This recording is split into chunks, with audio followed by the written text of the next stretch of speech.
If I won $10 million, the first thing that I would do is to quit my job to make sure that all my money is distributed properly. Then I would buy myself a new hybrid car so that when I do have to start paying my bills, I won't have to pay as much money in gas to fill up my tank and pay a ridiculous amount.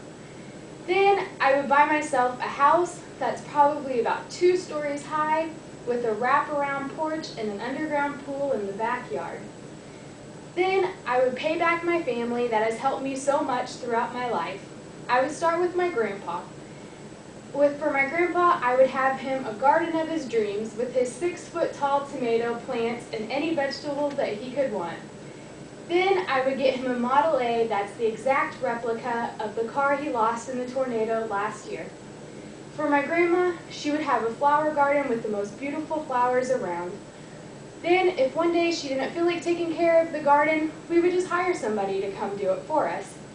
She would also have a music room with her baby grand piano and an organ to practice for church every Sunday. For my dad, I would get him a putting green so in the wintertime he could just practice whenever he felt like it. My mom would have a sewing room built onto the house with all of the latest sewing technology where she could store all of her material and work on her projects whenever she wanted.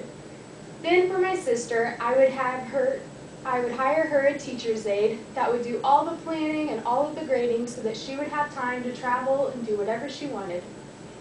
For my boyfriend Travis, I would get him all the toys that he's always dreaming about, like his 4-wheeler or his 4-wheel drive truck that he can go mudding in. And then lastly, my dog Harley. He would have doggy daycare so he never had to spend any time in the pen. During the day, he would have playmates and plenty of toys to do whatever he wanted.